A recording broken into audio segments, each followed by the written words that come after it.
Yes, people, how's it going? Welcome back to Lily White Lane. Hope you're doing good, hope you're keeping safe and well. And in the words of the legendary Alan Partridge, hope you're having a really good Wednesday and week wherever you are in the world and whatever you are planning to get up to today. Despite absolute pile of pygmy hippo poo from Tottenham Hotspur, we do have some big summer transfer news, rumours and reports to discuss this morning. So without further ado, let's delve straight in to your latest Tottenham Hotspur news. And I want to start off by talking about Ansu Fati. We've heard a lot of rumours and reports over the last week about Spurs being interested in Brennan Johnson. We're hearing that Spurs are after a winger in these last few days. I'll get to my thoughts on that in a second.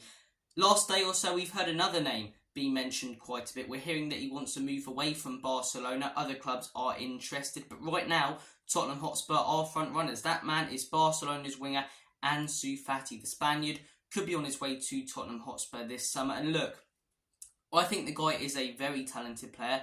I think he's got lots of potential. And similarly to Brennan Johnson, I think he'd fit into that Ange Postecoglou system brilliantly.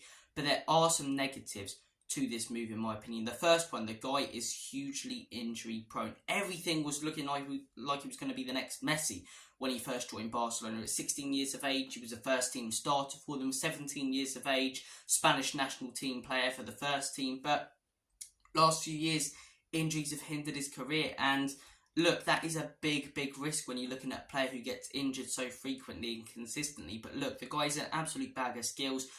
The biggest negative to this move for me is the fact that we're looking for a winger. And that is why I do not understand why we're going in for Ansu Fati and not a striker. We have one striker who is capable of stepping into that first team right now in Richarlison, and he is simply not good enough. For Leeds, we don't know where he is or what's going on with him. There's been no training pics, not even in the squad half the time for Tottenham. Dane Scarlett clearly isn't ready yet for the Premier League or Tottenham Hotspur, so I think we need that striker much more than we need a winger, and I don't understand why we're not going in for one when the last few weeks we can clearly see that Richarlison is not good enough, and it's literally the only proper striker we've got. What happens if Richarlison gets injured? Do we put Dane Scarlett straight in there? A man who's never played, or started a first team game in the Premier League, and expect him to compete and push forward and play well in a run of fixtures? Do we expect Leeds to come in, who's never played a Premier League game, and step up? Or are we going to put a winger central yet again? We need that striker a lot more than we need a winger right now. And like I say, I'm not opposed to signing Brennan Johnson or Ansu Fati down the line. But first, I think it's much more important that we go in for a striker. I think if we're going to sign another player away from a striker, it has to be a centre-back. I'd even put right-back above winger right now. Winger would probably be my fourth or fifth choice option when it comes to signing players in positions. I think a striker is much more important right now. We can clearly see that Richarlison isn't good enough, and the depth we have in that position is very much unproven. I think a centre-back is also important. I do think we need a centre-back, and I'll tell you why. People will go, oh, you've got Romero, Van den Ven. Look at last night's game, right? I do blame Ange Postecoglou. As much as I love the guy, don't get me wrong, and I think Ange out is an absolute disgrace, and I will back this guy to the hill like I do with every manager, because it's not the manager's fault at this football club, it's always the ownership. But as much as I'll admit he got it wrong yesterday, could have Tottenham Hotspur got through if he was backed with a better B team? Yes, we could have. Yes, he should have chosen his A team, but the reason our B team and our subs bench is so poor is because of this ownership. Because of this ownership not adding depth to this squad.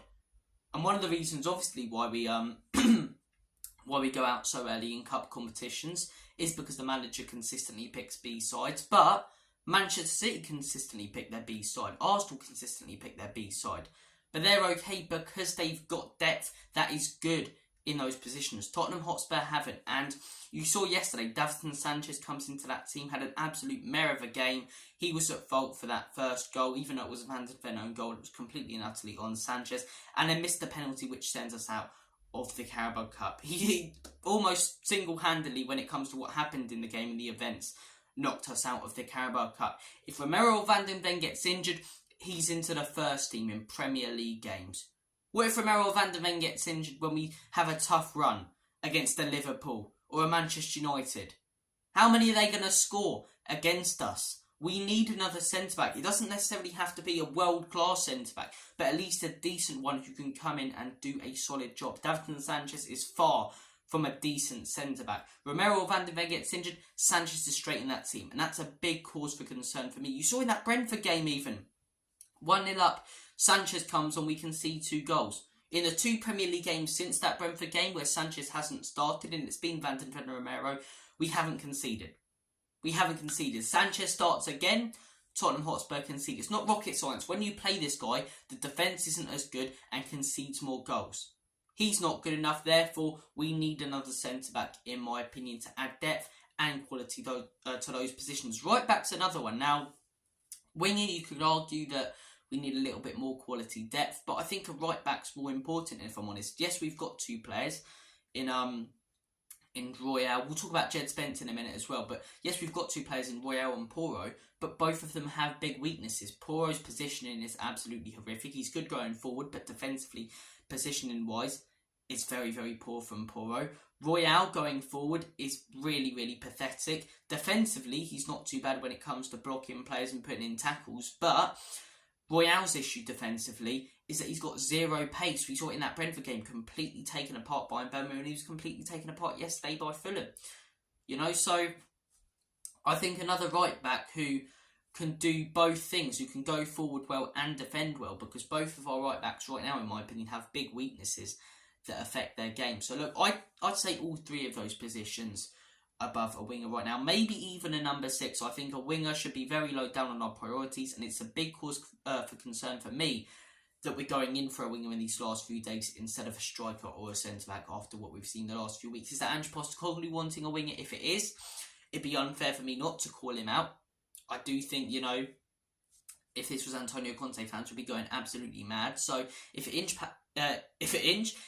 Ange Postecoglou going in for wingers instead of centre-backs, then I don't understand that, and I think he has to take some responsibility for making a bad decision there, just like he did last night. But if it is the ownership, then it's same old, isn't it?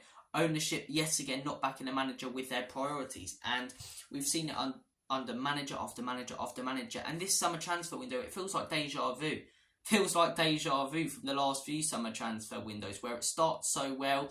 Last summer started so well. We brought in Bissouma, who didn't play very well last season, but has been absolutely epic so far this season. But we brought in Bissouma. We brought in who else did we bring in? Why can't I remember who we brought in? We brought in Richarlison, who at the time we thought was going to be quality. We brought in all of these quality players at the beginning, or players we thought were going to be quality at the beginning of the summer transfer window. And then it just went all quiet, and we didn't strengthen when it comes to getting in a centre-back. Now, we have brought in a centre-back this summer who, in my opinion, can do a very, very good job in that team. We've seen when he plays, he looks very, very solid. But we need that other centre-back for depth. Dyer looks nowhere near Ange Postecoglou's plans. We don't want him to be staying and have to be called up if there's an injury or something. Sanchez is not good enough, and he looks to be staying after that bid was rejected from Bren. So, look, I think we need another centre-back. I think we need another striker. I think those positions are much more of a priority than winger. But Ansu Fati, the guy's an absolute bag of skills. He has a lot of potential. He had so much more a few years ago, but injuries have affected his career. If he could get a good run going without injury, genuinely, this guy could be one of the best wingers in the world. But can he? If buts and maybes. You know, the guy's very, very injury prone. But he is a bag of skills. He's pacey. He would add a lot to the Tottenham Hotspur team. And like I say, I wouldn't be opposed to the transfer. But I think we also need other players in there. And I think other players need to be brought in before we look at that guy. And realistically, the sad thing is now, they're not going to be. The transfer window ends on Friday. Are we going to sign a centre-back and a striker and a winger? Probably not. It looks like we're only going to sign a winger. So look, it is frustrating. But guys, comment your thoughts down below on Ansu Fati. Also, I want to mention Brennan Johnson. There's been no updates on that. It looks like we're sort of turning our attentions to Ansu Fati due to the player wanting out. Other clubs are interested, but right now Spurs are front runners. That is the latest news on Ansu Fati. I want to move on to the next thing. We are going to talk about Jed Spence. Jed Spence has officially joined Leeds on a loan deal. £1 million over the whole year will be paid to Tottenham. And look, personally, I would have probably preferred to loan this guy out to a lower league Prem side so we can get that experience in that division. You know, he's tried the French league. He was okay there. Not piss poor, but not fantastic either. I think the guy ideally needs to be loaned out to a lower league Prem side, so then he can adapt to the football in the Prem and see how he is in the top division. That if he comes back from loan and we want him, he'll be playing in. But look, I think I would have preferred him to go to the Championship than France again, or a league like that. I think the Championship is very fast paced.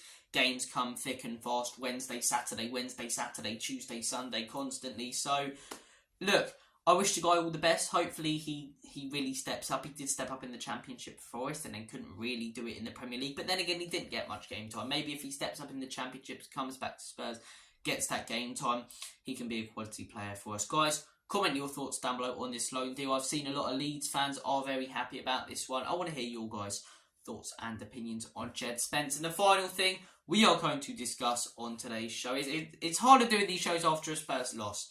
It is, but we've got to move on, got to back the manager. I constantly say that, and it's a process. It's going to take time. But look, I'm digressing. I'm waffling on. We're not doing a match reaction. We're doing transfer news. And look, final piece of transfer news we are going to discuss is Tanguy and Ndombele. There were question marks when Ange Postecoglou came in, whether this man will fit into his system and whether Ange wants him at the football club. Rumours constantly coming out now that Ange Postecoglou doesn't want him at the club and is looking to sell him. We can tell that by the fact that Ndombele's never in the matchday squad. And look, we're hearing that Girona are in for Ndombele. They're looking for a loan move. Loan moves are very frustrating. It's like, just want to get this guy out. I just want to get this guy out. But then we won't. We won't get him out. And I said yesterday why we struggle to clear out the deadwood, because Levy puts prices too high for players that we don't want in the team anyway. I don't understand that. I'll never understand that. Why keep, putting the prices up? Just accept the first offer that comes in. If we don't want him in the team, they're not going to add anything by staying here. But look, a loan deal, I think you've got to accept it. Just get him out for this season. Hopefully he has a blinder of a season in Italy. He did okay for Napoli last season. Coming off the bench for the last 20 minutes, he stepped up. I think starting games for a team like this, I can't see it going very well. We know the guy's work ethic. We know his lack of, and I think the fact that he's going to be starting games every week if he joins these lot, he's going to struggle. He's going to struggle big time. But look, I think you've got to accept that. Ideally, we'd like to sell the guy, but then who's going to come in for him? Who's going to come in for him when Levy's setting the prices that he is for players that we don't want, and based on the performances he's been putting in the last few years, whether it be at Napoli, whether it be at Tottenham, and people know about this guy's work ethic and the problems he does cause. And it's such a shame because the technical ability is there. It always has been with Ndombele. Just lack of work ethic. A good work ethic will always be a good mind. Nevertheless, thank you for watching this video. Take care of yourselves. All the best. God bless. Let's get that win against Burnley, man. Last night hurt. Yes, another trophy out the window. Yes, I'm very frustrated. But I've got to go back to what I said at the beginning of the season. This season is a transitional year. I don't think we can judge a lot. I said what I'd like is European football, whether it be Conference or Europa League, just an upgrade on last season, and a good cup run. That cup run's looking less likely now, which is frustrating, but I think it'd be ridiculous to turn on this manager. We've seen what turning on managers does. It's pointless.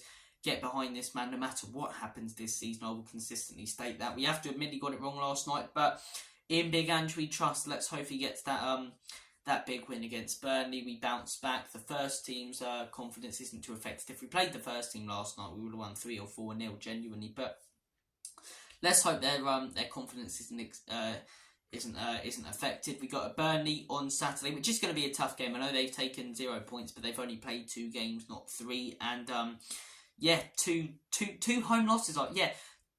3 home games in a row for Burnley, and this is it's like we've played 3 away games and 1 home game, for crying out loud, after this Saturday. But look, they're going to be up for it. They'll want to get that first win of the season under company. It's not going to be easy.